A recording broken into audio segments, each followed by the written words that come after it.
देखिए, पुराना एक शायर है कि नए नए किरदार तो हमेशा आते ही हैं, लेकिन ड्रामा, तमाशा और जो है धांधलेबाजी, घोटालेबाजी वही पुराना ही रहता है और वही देखने को मिलेगा ही। राजीव महोदय से भी हम सब ने देखने को मिला कि 2014 के बाद से लोगों की उम्मीदों पे पानी फेरने का काम किया। जिस तरीके से जनता का एक शक था उसको और बढ़ाने का काम किया, चाहे वो धांधली के माध्यम से हो, चोरी के माध्यम से हो, या फिर जो है ये कह सकते हैं आप कि एक तरीके से सत्ता की दलाली और चाटुकारिता करने के माध्यम से हो।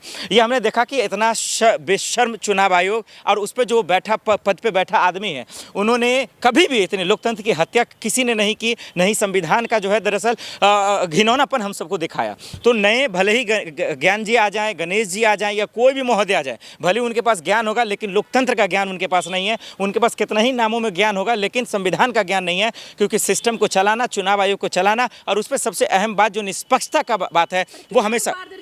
हाँ, मैं वही कह रहा हूँ, मैं उसी पे आ रहा था। मैंने कहा कि कहीं से नहीं आने वाला है, चाहे आप किसी को भी बैठा दें। उसके पीछे की वजह यह है कि जो उनके पीछे का जो खिलाड़ी है, जो उनके पीछे का जो मेन मास्टरमाइंड है, वो चलाने वाला, वो चुनने वाला ही जब देश को बेच रहा हो, देश को दरअसल जो है गड्ढे में डाल रहा हो, तो फिर इनसे क्या उम्मीद करना है। और यही वजह, राजीव कुमार ईमानदार बने हैं, गणेश कुमार 2014 में तेरा आका भी ईमानदार था, देखो बेरोजगारी कहाँ ले गया। तेरा आका भी ईमानदार था, हरियाणा के चुनाव में क्या कर दिया। तेरा आका भी ईमानदार था, महाराष्ट्र चुनाव में धांधली करवा दिया, वोट में फर्जी करवा दिया, ईवीएम की बैटरी खराब करवा दिया, फर्जी वोटिंग डलवा दिया। तो तेरा आका तो पहले भी ईमानदार था, देश को विश्वगुरु क्यों नहीं बना दिया। तो अब चुनाव आयोग तो नहीं, जनता दरअसल मोदी जी के साथ नहीं है।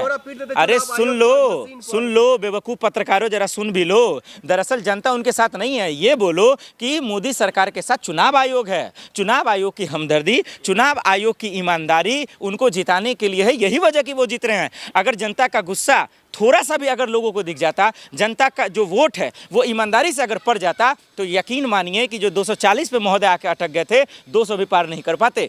लेकिन यही वजह क्या सवाल उठ रहा है, भाई क्यों आपने नियम को बदला, क्यों कानून को बदला, क्यों सिस्टम को बदला। गुर्दे में दम था, अगर आप ईमानदार थे तो फिर ले आते सीजीआई को, ले जाते सुप्रीम कोर्ट के अध्यक्ष को, क्यों नहीं ले गए, उसमें शामिल क्यों नहीं किए, क्यों कानून बदल दिए। सारे नियम पुराने हैं, नया भारत है, नए नियम चलेंगे।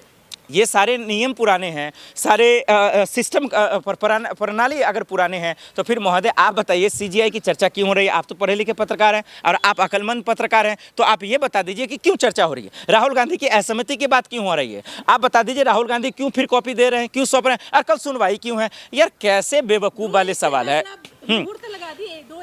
नहीं तो भाई सिंपल है, जनसंख्या उसकी है, पीएमओ में जाके बैठक कर लिए, ड्रामाबाजी कर लिए, तो राहुल गांधी वहां पे क्या करेंगे। जब जहां पर दो बदमाश खुद हो, जब दो ये चुनने के लिए पहले से कर दिया कि जो हम देश के सर्वोच्च पद पे बैठे हाँ, नहीं भाषा की क्या बात है भाई। आज आप भाषा बोले ना बोले, एक बात बताइए। चलिए अभी, अरे सुन लीजिए मैडम, आप ठीक है, आप तो पढ़े लिखे हैं, चलिए मान लेते हैं कि मैंने उनके लिए अपशब्द कहा, मोदी जी बोल देते हैं, आप गूगल जाके सर्च कर लीजिए, गूगल तो झूठ नहीं बोलता। चलिए मान लीजिए मैं हो सकता है कि उनका विरोध कर रहा हूँ, आलोचना कर रहा हूँ, उन पे देश का सबसे झूठा प्रधानमंत्री आ रहा है, था क्या गूगल पे भी कार्रवाई करेंगे। खैर, फेसबुक, यूट्यूब सबको तो आपने खरीद ही लिया, गोदी मीडिया को खरीद ही लिया, खरीद लीजिए, लेकिन सच्चाई को कैसे खरीदेंगे, लेकिन आप हक को किसी का कैसे खरीदेंगे। आप अपने सत्ता के बल पर, पैसे के बल पर, अरे चुप रहिए मोहतरमा, चुप रहिए। मैं करने से क्या मोदी जी आपको बैठा देंगे क्या सीजीआई के पद पर, या चुनाव आयुक्त पे आपको बैठा देंगे। आप भी जाके फर्जी वोट डालकर मोदी जी को जिता दीजिएगा, और आपको भी